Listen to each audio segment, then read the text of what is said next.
안녕하십니까. 저는 오늘 생활습관병의 관리와 예방이라는 제목으로 여러분들에게 노후 준비 서비스 교육을 할 저는 김은심 강사입니다. 저는 국민연금공단 노후 준비 민간 전문 강사로 활동하고 있고요. 저는 노후 준비 서비스 영역 중에서 대인관계 그리고 여가, 건강 영역을 강의를 하고 있습니다. 그 중에 오늘은 건강 영역인 노후 준비의 강의를 해보도록 하겠습니다. 저는 노후 준비 서비스 제공자로서 금품 청탁 및 금품 수수의 금지, 그리고 특정 회사 또는 임직원에게 특정 회사의 금융상품을 소개, 그리고 알선 행위하는 금지, 그리고 오늘 저의 강의를 들어주시고 계시는 여러분들의 정보를 정당한 사유 없이 유출하지 않는 것이 저의 노후 준비 서비스 제공자로서의 저의 역할이고요. 자, 오늘 고스톱에서 배우는 인생의 지혜, 낙장불입, 한번 이 말에 대한 의미를 우리 건강하고 연관지어서 한번 얘기를 해보도록 하겠습니다. 자, 우리 고스톱을 치다 보면 낙장불입이라는 말 가끔 할 때가 있죠. 자, 건강에서도 우리는 낙장불입이라는 말을 좀 적용해 볼 필요가 있겠습니다. 내가 건강을 잃어버리면 아니야, 내 건강 다시 돌려줘. 나 예전에 건강했던 모습으로 다시 돌아가고 싶어. 그러니까 낙장불입이야. 그게 우리 통하나요? 아니죠. 건강은 한번 잃어버리면 다시는 그 건강을 찾을 수 없다라는 낙장불입이라는 말을 우리 한번 잘 새겨볼 필요가 있겠습니다. 그래서 우리가 낙장불입이 되지 않기 위해서는 오늘 저의 강의 주제인 생활습관병을 고치는 것, 그게 내 건강을 지키는 방법이라는 거죠. 좀 강하게, 자, 생활습관병 얼마든지 내가 고쳐야 된다는 거 필요성 다 알고 계시죠? 그런데 실천하지 못하는 그런 우리의 마음과 몸을 오늘 확 바꿔보도록 하겠습니다. 자, 당신의 건강통장 무엇으로 채우시겠습니까? 자, 건강신용조회를 한번 해보겠습니다. 그랬더니 야근 또는 흡연 또는 음주, 이런 모든 습관들이 어땠어요? 지금 내 건강신용조회를 건강이 안 좋습니다라고 조회 결과가 나오는 과정입니다. 그랬더니 저기 빨간 옷을 입으신 남자분이 그러시네요. 그럴 리가 없는데요 라고요. 자, 이분은 자기가 생활 습관이 나쁘다는 생각을 하지 않고 그냥 일상생활을 해오신 거죠. 그래서 이제 와, 그럴 리가 없다 이렇게 말씀을 하시는데요. 자, 한번 보도록 할게요. 우리 한국인의 주요 사망 원인을 봤더니 암이 1위네요. 그리고 심장질환, 뇌혈관 질환, 당뇨병, 고혈압성 질환. 자, 이렇게 우리 한국인의 주요 사망 원인 10대 사망 원인을 봤는데 그 중에 제가 오늘 여러분들에게 생활습관병이라고 알려드릴 병들이 뇌혈관 질환, 당뇨병, 고혈압 질환, 이런 세 가지의 질환이 지금 이미 우리 주요 사망 원인에 10대 사망 원인에 들어가 있다는 겁니다. 자, 심각한 일이네요. 자, 세월이 올라가면 올라가는 거 있네요. 목소리, 잔소리, 그리고 막 내가 마음은 빨리 하고 싶은데 안 되니까 손발이 올라갑니다. 막 손과 발로 막 내가 의사표현을 하는 거죠. 때로는 화가 나니까 손도 올라가기도 하고요. 자, 병원비 올라갑니다. 그리고 올라가는 거 혈압.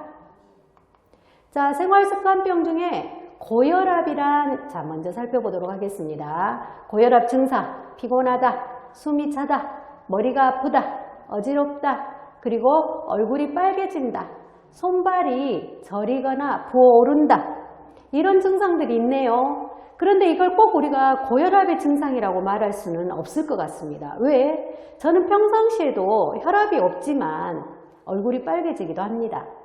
저는 갱년기를 지금 경험하고 있는 나이거든요. 그래서 또 때로는 내가 일을 많이 하면 피곤해지기도 합니다. 그래서 많은 사람들이 이 고혈압 증상을 보면서 내가 고혈압이라고 생각을 못하는 거죠. 자, 고혈압 측정을 그럼 한번 해보도록 하겠습니다. 식사와 커피, 흡연을 하지 않은 상태에서 자, 1시간 이상이 지났어요. 그리고 적절한 온도, 조용한 실내, 그리고 서로 다른 날 2번 측정을 합니다. 그랬더니 자, 정상 혈압은 120에서 80 mmHg가 나오고요. 고혈압은 140에서 90 mmHg 이상이 나왔네요. 그래서 우리가 혈압을 얘기를 할 때 꼭 높은 숫자를 앞에 우리가 말을 먼저 하시죠. 그래서 그거는 높은 숫자가 수축기 혈압이고요. 뒤에 작은 숫자는 이완기 혈압입니다. 그래서 우리 140에 90 이상이 되면 고혈압 환자로 보는데요. 자, 고혈압 정의를 보니까 아까 우리 증상 봤었잖아요. 그랬더니 증상이 거의 없습니다. 그래서 자, 고혈압에 대한 편견들을 많이 가지고 계시는데요. 보니까 증상이 없으면 치료하지 않아도 된다. 그러니까 혈압은 높은데 증상이 없으니까 치료 안 해도 된다. 아니면 두통이 있을 때만 약을 먹는다. 아니면 혈압약을 먹고 조절이 됐으니까 이제 혈압약을 더 이상 안 먹어도 된다. 이렇게 편견을 갖고 계시는데 위험합니다. 이럴 땐 누구하고 상의해 주셔야 돼요? 그렇죠. 의사 선생님과 상의하셔야 되고요. 자, 편견 3을 볼게요. 혈압약을 오래 먹으면 몸이 약해진다라는 편견을 갖고 있습니다. 자, 절대 그렇지 않습니다. 우리가 혈압약을 먹지 않았을 때 오는 합병증이 더 무섭다는 겁니다. 그래서 혈압약을 먹고 조절하는 게 오히려 내 몸을 건강하게 유지할 수 있는 비결이다 라고 보여지고요. 자, 합병증 볼게요. 눈에서도 나타나네요. 신장, 혈관, 그리고 뇌혈관, 그리고 심장, 기타. 그러니까 내 몸에 어떤 곳에서도 나타나지 않는 곳이 없다는 겁니다. 그래서 합병증이 더 무섭다는 거죠. 그래서 혈압약은 꼭 의사 선생님과 상의하시고 자, 더 늘려야 될지 줄여야 될지 때로는 내가 정상이 왔으니 의사 선생님이 그만 드셔도 됩니다 라고 할지 이런 것들을 우리는 체크하시면서 드셔야 됩니다. 자, 고혈압 주요 요인이 일단 나이가 먹어가면 혈압은 높아질 수밖에 없다. 왜? 우리 몸에 혈액이 원활하게 돌아줘야 되는데 지금 그렇게 못하게 되는 거죠. 자, 가족력. 자, 아버지, 어머니 다 혈압이 있으시다. 그러면 약 80% 이상의 가족력을 갖고 있고요. 자, 한 분만 혈압이시다. 그러면 45% 정도까지. 그래서 저는 이제 부모님이 2분 다 혈압이세요. 그래서 저는 늘 혈압에 대한 공포가 있습니다.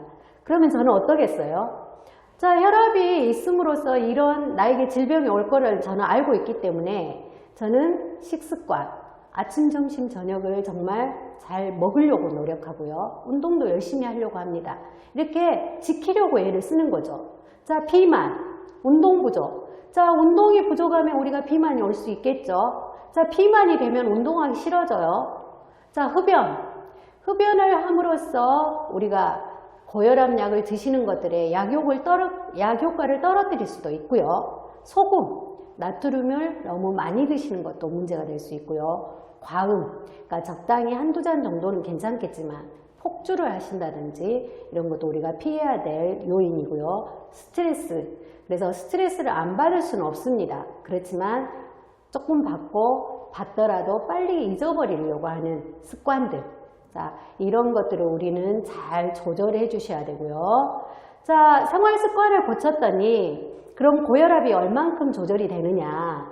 체중을요 10kg만 빼도요 5 내지 10 mmHg 정도의 혈압을 떨어뜨릴 수 있다는 겁니다. 그러면 체중 감소하지 않겠어요? 혈압을 떨어뜨릴 수 있다는데 그 중에 식사, 그리고 소금 제한, 운동을 증가시키는 것, 그리고 음주를 제한했더니 자, 모든 내용들을 보니까 전부 혈압이 떨어졌네요. 자, 그렇다면 우리가 이렇게 생활습관병을 고쳐야 된다는 걸 막연히 생각할 일은 아닌 것 같습니다. 이제는 정말 굳은 결심을 해서 내가 살 날은 앞으로 40년, 50년이 나에게 남아있어. 그렇다면 예전처럼 살아야 되는 것은 이제 버려야 된다는 아주 굳은 결심을 해주셔야 될 것 같습니다. 자, 다음 당뇨병 보도록 하겠습니다. 당뇨병은 우리 췌장에서 인슐린이 분비되지 않거나 그 인슐린이 분비되어도 제 역할을 못해서 우리 음식물이 위에서 포도당으로 변환이 되어야 되는데 그렇게 되지 못하는 상태. 그래서 혈당이 올라가서 그게 소변으로 나오는 상태를 우리는 당뇨병이라고 얘기를 하죠. 증상은 다음, 단뇨, 다식이 있습니다. 자, 보세요. 물을 많이 먹으니까 어때요? 화장실에 많이 가겠죠? 화장실에 많이 가니까 또 다시 배가 고파집니다. 그래서 어때요? 다시 음식을 또 많이 먹게 되는 거죠. 그래서 이 순환이 악순환이 되는 겁니다. 그런데 많이 먹고 했음에도 불구하고 체중이 감소되는 증상이 나타나는 거죠. 그 다음에 뭐 어지러움증, 상처가 났는데 치유가 잘 안 된다든지, 때로는 감각이 없다든지, 그리고 잘못 느낀다든지 이런 증상들이 나타납니다. 자, 당뇨병도요, 고혈압과 비슷하게 요인이 비슷합니다. 고혈압, 과식, 비만, 운동부족, 과음, 스트레스, 그리고 잦은 임신, 그리고 유전, 나이 이런 모든 요인들이 자, 유전과 나이 외에는 생활을 하고 있는 우리 습관들이 잘못됐다는 겁니다. 그러면 당뇨병도 똑같이 우리 고혈압과 같이 생활 습관을 바꾸셔야 되겠네요. 자, 당뇨병 진단을 한번 보도록 할게요. 우리가 혈당 수치 기준표를 보니까 공복에 정상은 100 미만이어야 되는데 우리가 126 이상이 되었을 때 우리는 당뇨다라고 하고요. 식후 2시간 이후에 140 미만이어야 되는데 200 이상이다 그러면 당뇨다라고 얘기를 하고요. 당화혈색소가 정상일 때는 5.7 미만입니다. 그런데 6.5 이상일 때 의사 선생님은 우리에게 당뇨병입니다 라고 얘기를 하는 겁니다. 그러면 관리해 주셔야 되겠죠. 자, 약물. 우리 인슐린 주사 맞으시잖아요. 이렇게 약물 관리해 주셔야 되고, 자, 운동해 주셔야 됩니다. 당뇨는요, 우리 운동을 통해서도 얼마든지 아까 혈당을 떨어뜨릴 수 있었잖아요. 그리고 식사, 좋은 식습관, 좋은 식자재, 그리고 채소 위주의 식사, 그리고 당뇨병은요, 관리하시는데 꼭 교육이 필요합니다. 당뇨병에 대해서 정확히 아는 지식이 필요합니다. 그리고 자가혈당 측정을 통해서 당뇨병 관리를 잘 해주셔야 될 것 같습니다. 자, 우리 당뇨병에 대해서 이왕 공부한 거 당뇨발이라는 걸 한번 알아보도록 하겠습니다. 아까 당뇨는 상처 치유가 지연된다 이걸 배우셨죠?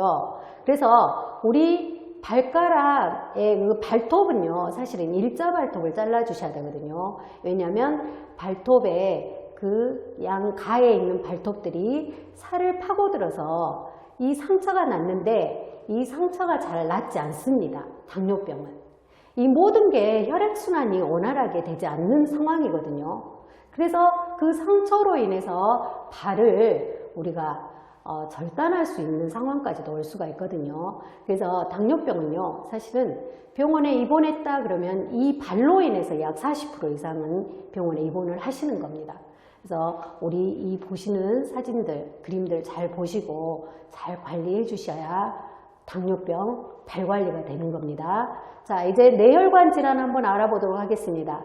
뇌졸중은 중풍이라고도 우리가 얘기를 하죠. 그래서 뇌혈관이 막혀버린 뇌경색 또는 뇌혈관이 터져버린 뇌출혈, 이걸 우리는 전부 뇌졸중이라고 표현을 하고요. 자, 위험 요인, 우리 이것도요 다 생활 습관으로 인해서 오는 겁니다. 근데 조절 불가능한 위험 요인이 있고 조절 가능한 위험 요인이 있네요. 자, 조절 불가능한 거는 내가 나이 먹어가는 거, 그리고 내가 성별, 그리고 우리 부모를 바꿀 수는 없습니다. 그렇죠? 그런데 조절 가능한 거는 혈압 관리하시는 거, 그 다음에 당뇨병 관리해 주시는 거, 운동해 주시는 거, 그리고 식습관 바꿔주시는 거. 자, 이런 모든 것들은 우리가 위험 요인은 우리가 바꿀 수 있는 거잖아요. 그래서 이렇게 바꿔주시기만 해도 뇌졸중은 우리가 많이 예방할 수 있습니다. 자, 저는 이 표를 우리 지금 교육 받으시는 분들에게 보여주고 싶어요. 사실은 뇌출혈이라는 것은 노인성 질환의 일종이거든요. 그런데 꼭 이 뇌출혈이 노인들에게만 나타나느냐? 그렇지 않습니다. 자, 30대에도 굉장히 높은 환자의 수를 우리는 보실 수 있습니다. 그래서 이런 모든 것들이 식습관, 운동, 그리고 흡연, 스트레스, 음주로 인해서 올 수 있는 생활습관병이고요. 자, 뇌출혈이 한번 와버리면 사망까지 하실 수 있는 그런 상황이 돼버리는 거기 때문에 무서운 질병인 거죠. 증상 한번 보도록 할게요. 자, 걸으려고 하는데 자꾸 한쪽으로 가집니다. 그리고 주위가 뱅뱅 돌고요. 심한 두통이 옵니다. 그리고 물건이 겹쳐 보이는, 앞이 잘 보이지 않거나, 그리고 말이 어눌해집니다. 그래서 이런 증상들이 나타날 수 있고요. 자, 우리 뇌졸중 자가진단 한번 해보도록 하겠습니다. 주먹을 한번 쥐어보겠습니다. 그랬더니 어때요? 양손에 힘이 똑같이 가나요? 그러면 정상이네요. 건강하시네요. 자, 한번 웃어보겠습니다. 웃었더니 한쪽 모양이 다르다. 자, 뇌졸중인가? 우리가 의심해 볼 수 있겠습니다. 앞으로 나란히 한번 해보도록 하겠습니다. 그랬더니 한쪽 발이 힘이 떨어지면서 자꾸 밑으로 떨어집니다. 자, 이럴 때 내가 뇌졸중인가 검사해 보셔야 되겠죠. 자, 여기를 보세요 했더니 한쪽이 일그러져 보이거나 아니면 겹쳐 보이거나 또는 걸어보세요 했더니 자꾸 몸이 한쪽으로 기울어지는 증상들. 이럴 때는 어떻게 해야 될까요? 그렇습니다. 최대한 빨리 어디로? 병원으로 가시는데 큰 병원으로 가셔야 된다는 겁니다. 동네 병원이 아니라 큰 병원, 대학병원, 응급실이 있는 병원. 그러면 우리 집 주변에 어떤 큰 병원이 있는지 미리 파악해 놓으셔야 되겠죠. 나를 위해서도 아니면 내 주변인들을 위해서도 아니면 우리 가족을 위해서도 특히 나이가 드셨거나 유전인자가 있는 분들. 그래서 저는 늘 자, 내가 아프면 뇌졸중이 있으면 아니면 나에게 어떤 문제가 생겼을 때 대학병원. 자, 저희 집 근처에는 전남대병원이 있습니다. 조대병원도 있습니다. 자, 이곳으로 가야 된다는 걸 늘 아이들에게 내 주변 사람들에게 교육을 통해서 저는 얘기하고 있는 거죠. 자, 그래서 1시간 이내가 가장 중요하다. 자, 뇌졸중은요, 5시간 이내에 치료하지 못하면 치료 기회를 90% 상실하십니다. 두 번째, 3시간, 뇌세포가 죽기 시작하고요. 자, 즉시 병원으로 가셨을 때는 적절한 조치와 후유증을 우리가 최소화할 수 있습니다. 그리고 뇌졸중은 정말 무서운 게 다시 재발 위험성이 강하다는 거. 그럼 재발되게 하지 않기 위해서는 생활습관 교정해 주셔야 되겠네요. 자, 생활습관 한번 관리해 보도록 할게요. 자, 제일 중요한 식습관.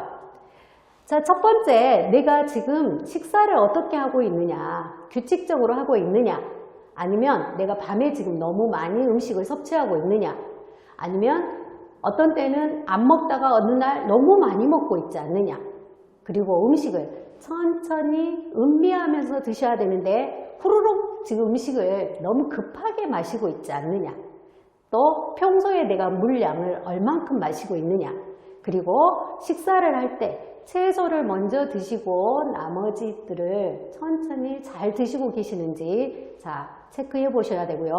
자, 운동을 내가 꾸준히 하려면 일상생활 속에서 신체 활동량을 늘려주셔야 됩니다. 우리 특히 주부들 집에서 청소할 때 아니면 설거지 할 때 뭐 여러 가지 우리가 일상생활을 하고 있죠. 이 방법도 좋은 게 계단을 오르는 거. 자, 엘리베이터를 타고 바로 올라가는 게 아니라 계단을 올라가는 거. 그리고 운동 파트너를 찾으십시오. 친구든지 아니면 남편 아니면 자녀들. 그리고 나에게 맞는 운동이 무엇인지, 내가 좋아하는 운동을 꾸준히 할 수 있는 운동이 어떤 게 있는 건지, 그리고 운동량을 한 번에 많이 하려고 하지 마시고 쪼개십시오. 오전에 얼마, 점심 먹고 얼마, 저녁에 집에 와서 얼마. 그래서 합쳐서 운동량이 30분 이상이 될 수 있도록. 그리고 운동을 이틀 이상 거리시면 절대 안 됩니다. 자, 이런 우리가 생활습관병을 관리하는 거 이미 잘 알고 계시지만 그냥 우리가 알고 있는 대로 멈추지 마시고 실천할 수 있기를 바라겠습니다.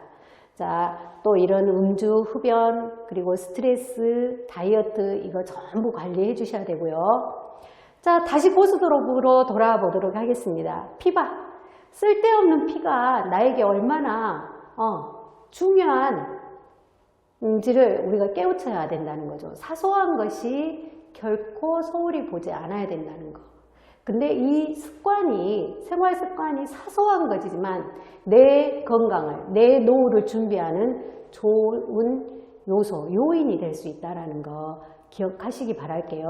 그래서 우리가 지금 현재 하고 있는 것들이 잘못됐다면, 아니면 내가 지금 잘못되고 있다는 걸 알고 있다면, 자, 여러분 수도하십시다. 그래서 고치시는 걸로 우리 하시겠습니다. 그래서 자, 막연하게 고쳐야지 하는 게 아니라 정말 결단 내려서 앞으로 내가 건강한 내 노후를 준비하는, 그래서 건강을 잃어버리면 자, 재정적인 거 필요 없습니다. 여가를 어떻게 즐기시게 됩니까? 그리고 친구들 나하고 안 놀아줍니다. 건강하고 아프다는 소리 안 하는 사람하고 놀고 싶은 거예요. 그래서 지금까지 내가 잘못된 모든 습관들을 스톱시켜 주십시오. 네, 지금까지 생활습관병의 관리와 예방으로 강의를 한 김은심이었습니다. 고생하셨고요. 건강한 노후 잘 준비하시길 바라겠습니다. 감사합니다.